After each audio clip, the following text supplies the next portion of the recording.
Do ketones break a fast? One thing when asking what breaks a fast is understanding, does it have an actual insulin response?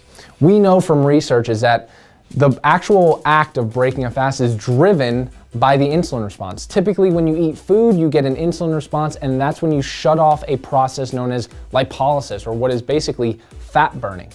Now, most people when they're trying to fast are trying to help with things like longevity or anti-aging, better cognitive focus, right? Or just overall fat loss.